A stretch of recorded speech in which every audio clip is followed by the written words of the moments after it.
What's happening around the world and what's happening here at home? A very good evening to you and welcome to Weekend Primetime News. I'm Sandro Ferdinando. Before we get into your stories in detail, let's take a quick look at your headlines for tonight.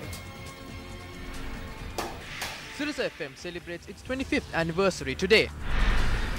Minister of Education incurs a loss of more than 500 million rupees for issuing uniform vouchers. Voucher දීම මගින් අමාත්‍යාංශයේ වැඩිපුර මිලියන 538.5ක් වියදම්. MP Namal Rajapaksa speaks about issues in the 19th Amendment. ඊළඟ අවුරුදු එකමාරක් මේ පාර්ලිමේන්තුව දුවන්නේ කොහොමද? Views expressed about the political pest. 2 students killed in a train accident in Navalapitiya.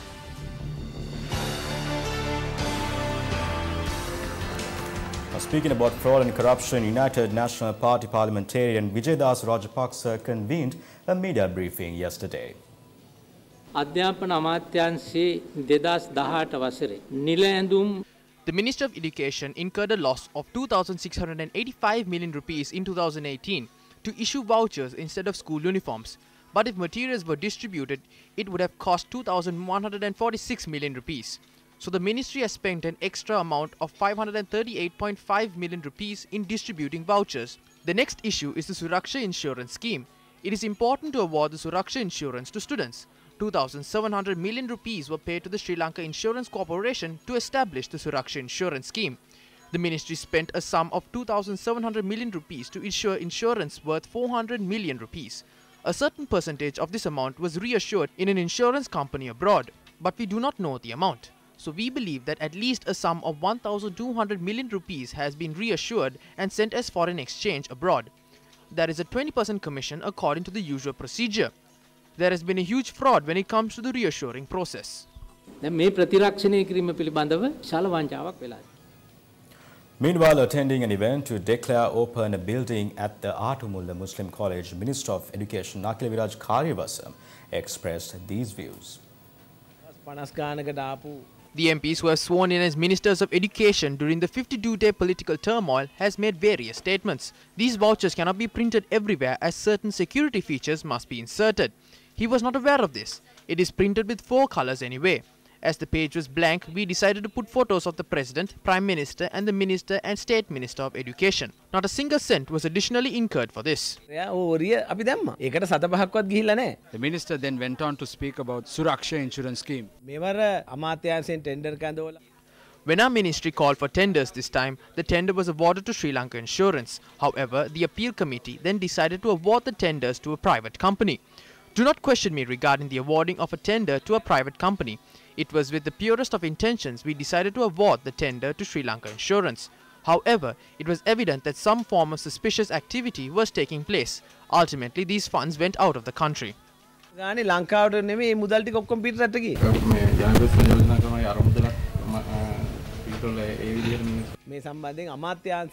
ministry had been informed of the necessary steps that needs to be taken in this regard. However, it will take some time.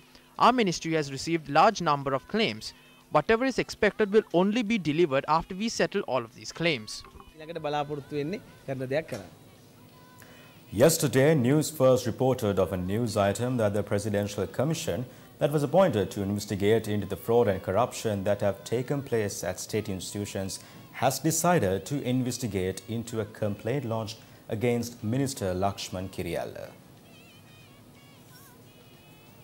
The complaint notes Minister Kiriyalla had given 50, 20 and 10 acres of land owned by the Janatha Estate Development Board in Hantana to his wife, daughter and relatives respectively in violation of the government regulations. However, today, Newsfirst received a letter from Minister Lakshman Kiriyalla responding to our news item broadcasted yesterday. The news item we reported yesterday carried that the Presidential Commission decided to investigate into the complaint lodged. Therefore, if there is requirement for any clarification, the Minister should address the letter to the Presidential Commission instead of Newsfirst. Continuing in more local news, several MPs expressed the following views regarding the prevalent economic crisis. What is the JP now trying to do? Bringing in the 20th Amendment to the Constitution is attempt to assess the possibility of appointing Ranil Wickremesinghe, who failed to succeed in any election as the President of the country and abolish presidential election until 2025. When the UMP was continuously challenging us to come forward for the presidential election, Gotabaya Rajapaksa at one point said, if the people are ready for the presidential elections, so am I. Since then was the UMP ever questioned regarding the presidential election. The JVP can never fulfill the expectations of the public. The JVP thinks that the public can be fooled this time, similar to the manner in which they were fooled in the 1970s and 80s. However, the people are not ready to be fooled this time. There is a saying that goes, unless the dog wags his tail, the tail will not wag the dog. In this context, the tail is trying to wag the dog. They do not have a presidential candidate. Even if they did, such a presidential candidate will only receive not more than 400,000 votes. Therefore, they are attempting to reach their targets through other, shorter routes.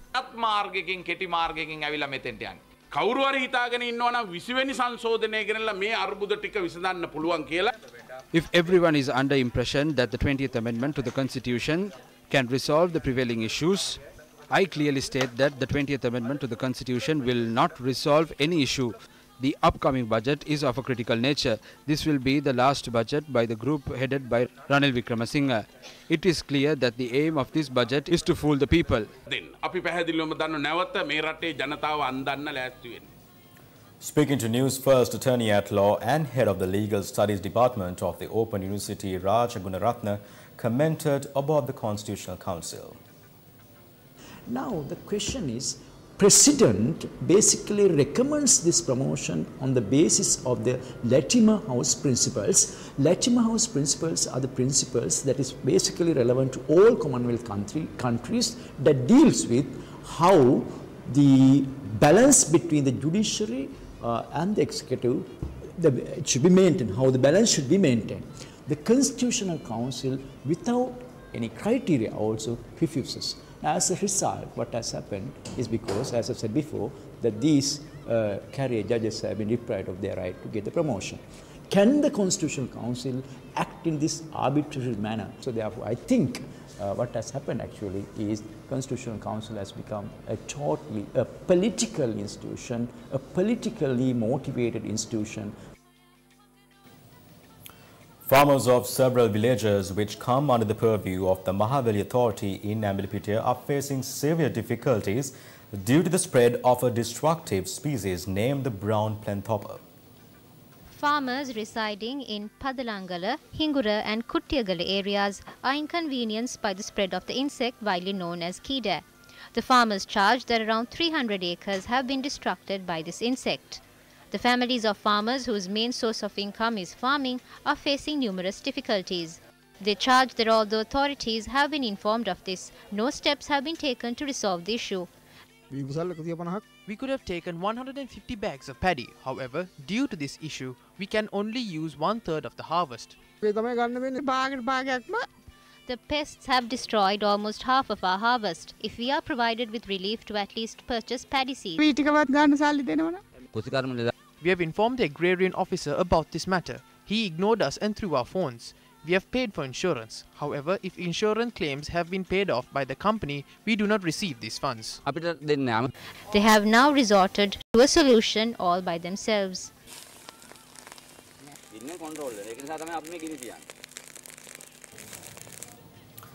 Now, the 19th Amendment to the Constitution comes into play with the aim of further democratizing the Sri Lankan political system. But the question is, has this actually served the purpose? We will have a look at that story a little later, but moving on to another story. Now, the national organizer of the All Ceylon Farmers Federation, Namal Kanaratne, inspected the farming lands in Giritare and the crops that were destroyed by pests. These crops that were cultivated in the Maha season under the Giritale farming initiative have been completely destroyed by these pests.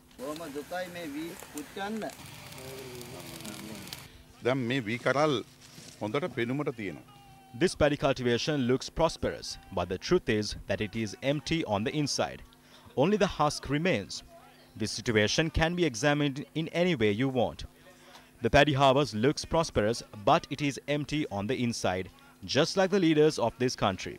That is very similar to our parliament. The ministers walk forward with their massive stomachs, wearing white, surrounded by their bodyguards, travel with a vehicle parade, having pistols in their possession. They fly high, but they are also drowning. They live a very luxurious life, but their heads are empty like this paddy. The pests have eaten it, just like the pests have drained the good in this paddy cultivation. The ministers and MPs of this country drain the blood of the people of this country. මැතිඇමතියෝ පාලකයෝ මේ රටේ ජනතාවගේ සීලිමාන් සූරා බොන්නේ. The Balamandala meeting of the JVP Baddagam electorate was established yesterday. The event was held under the auspices of General Secretary of the JVP, Tilmin Silva. Today, health has become a bad trade. Now, there are state hospitals which do not have medicine. When we say that there are no medicine at state hospitals, Minister of Health comes forward and say that there is plenty of medicine. So even if you agree with this, let's just say that there is plenty of medicine at state-owned hospitals. Why are there pharmacies constructed right in front of them? Convening a media briefing in Colombo yesterday, leader of the National Freedom Front, Vimal Veeravansa, expressed the following views. On the 26th of October last year, Mahinda Rajapaksa was sworn in as the Prime Minister. Since then, they charged the democracy had been lost and struggled to regain it. At present, do we have democracy in our country? 2 police officers abducted 2 individuals from Gaul district, murdered them and burnt their bodies. However, today the JVP that highlights the murder of Tajuddin and NGO personnel are not in a position to speak of the rights of the 2 abducted individuals. As a result, the political shift that we initiated on the 26th of October, Ranil Wickremesinghe lost 2/3 majority. Mahinda Rajapaksa, who couldn't be the Prime Minister, ended up being the opposition leader.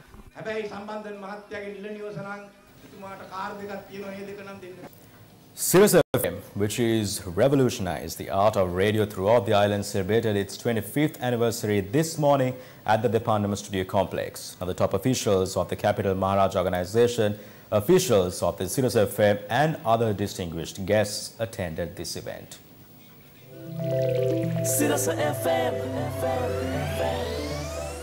Winners were picked among those who had sent postcards and SMSs for the Sirius FM Burma by the dignitaries who were present at this occasion.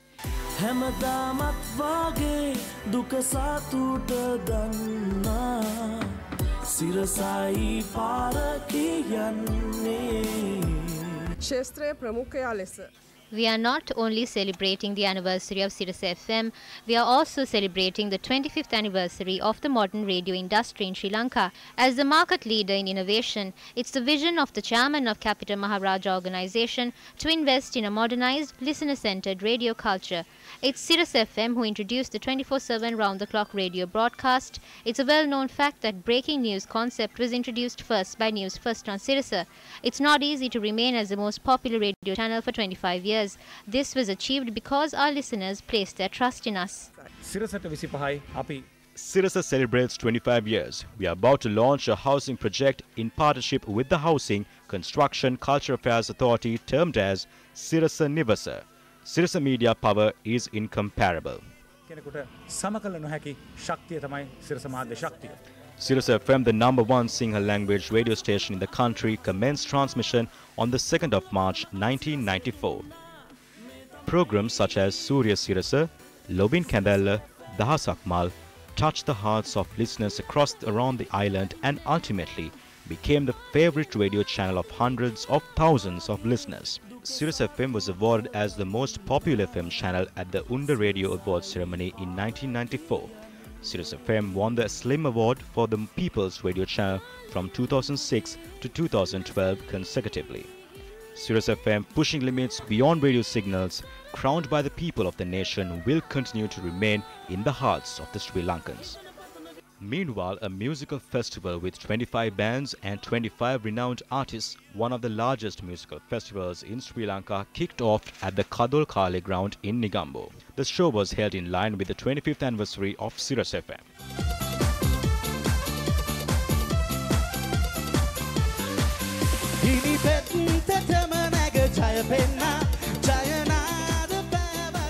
Two youths were killed after being hit by an express train plying from Fort Colombo to Alla.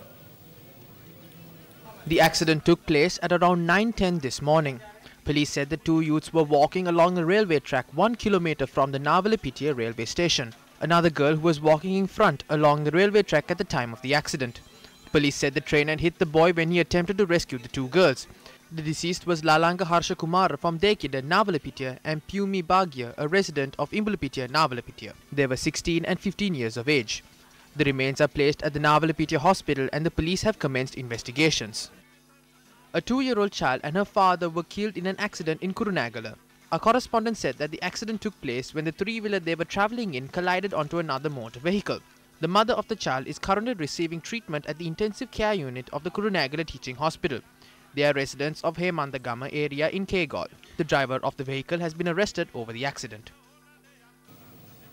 We do apologize for the technical issues we experienced today, but all the stories will be available on our website www.newsfirst.lk. But continuing with more local news now, an organization named the Little People's Association was established today in Moratuwa. The many challenges and hardships this group faced in society is what inspired them to form this association. Many people from across the island came together for this event. The event was held under the patronage of the officials of the Department of Social Services. The appointment of office bearers of the Little People's Association of Sri Lanka took place today. Our height is not unusual. There is no deficiency in us. We are equal to every other human being. It is very hard for us to get a job because they discriminate us. It is even challenging for us to go to school. The bank counter is out of reach for us. We need someone's help to ring the bell in the bus. They look for faults in us to laugh about. We do not need anyone's sympathy. Just give us the respect we deserve in society. It is very hard for me to hang on to the bar in the bus. It should be induced to the society at least through a law that a seat should be given for people like us, since there is no law that we don't get a seat. They ask the general public to treat them as equals to any other human being. In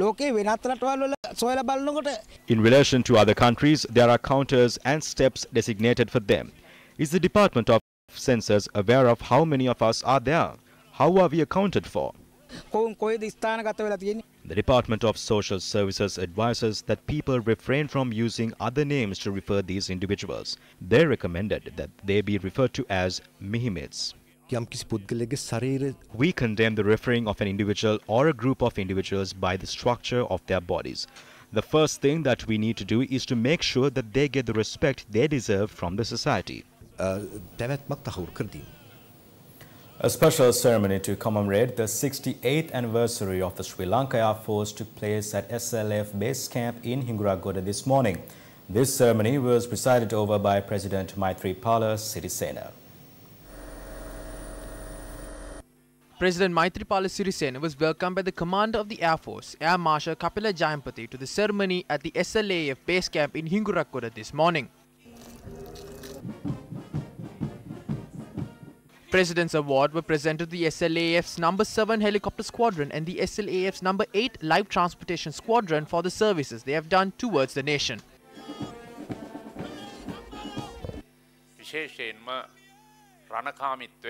I think that our forces are blessed with the qualities of heroism, militancy, honesty, dedication and resilience. I would like to commemorate the service that you have done towards the survival and territorial integrity of our nation during the past 68 years. All these years you have been a part of a great history. The SLAF's No. 7 Helicopter Squadron was launched in the 23rd of March in 1996. I appreciate the fact that the current commander of the SLAF was the former commander of the squadron.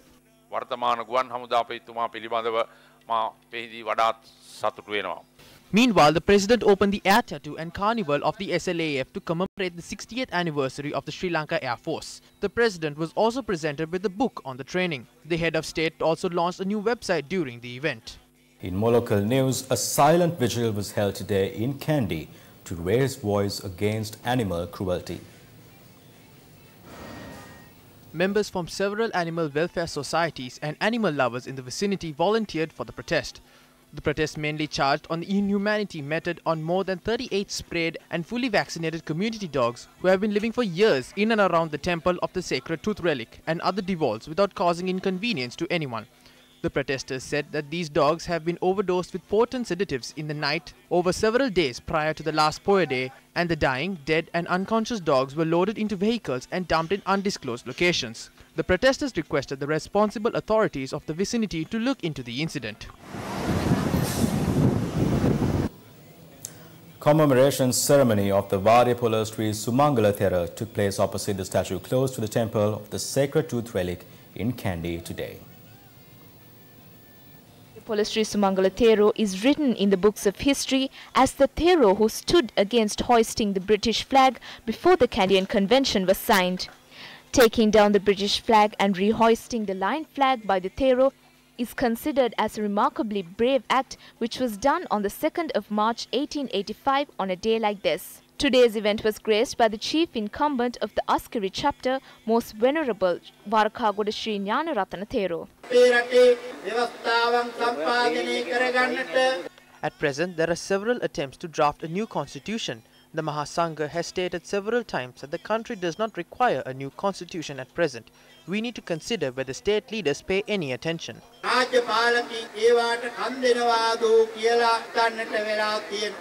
Thereafter, the governor of the central province, Maitri Gunaratna, expressed the following views.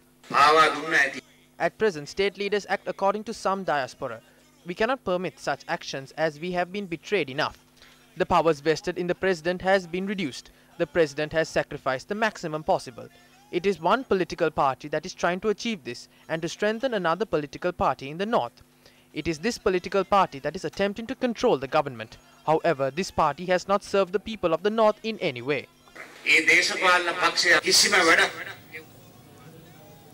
Now, as earlier mentioned, the 19th Amendment to the Constitution comes into play with the aim of further democratizing the Sri Lankan political system.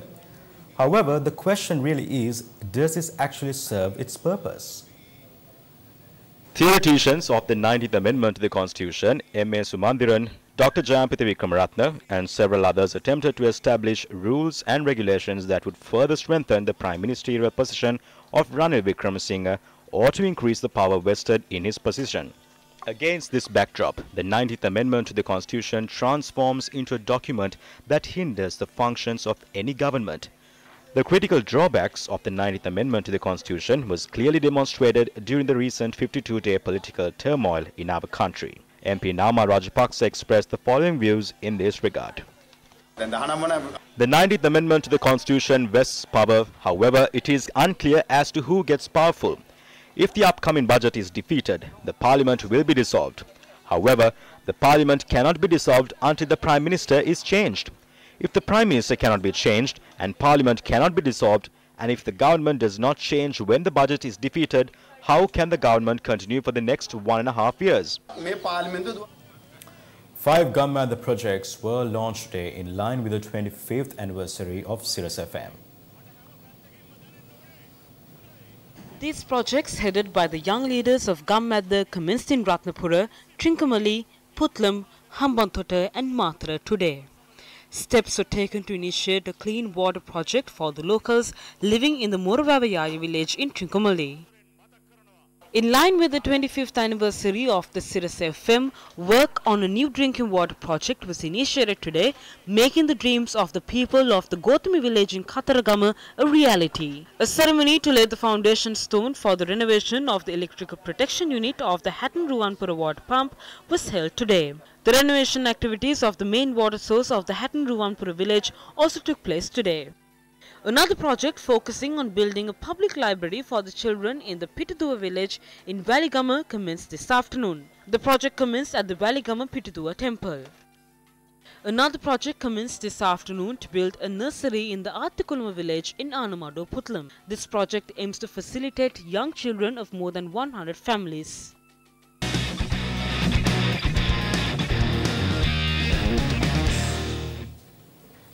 In sports, it's cricket. The 90th Battle of the Blues, or rather 90th Battle of the Maroons, played between the schools of Ananda and Nalanda commenced in SSC today and at stumps.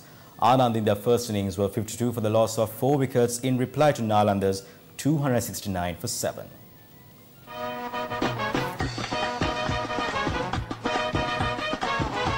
Nalanda won the toss but decided to bat first. Avishka Pereira scored 120 while Chamika Gunasekara scored 46, being top scorer for the side. Nalanda declared their innings on 269 for the loss of 7 wickets.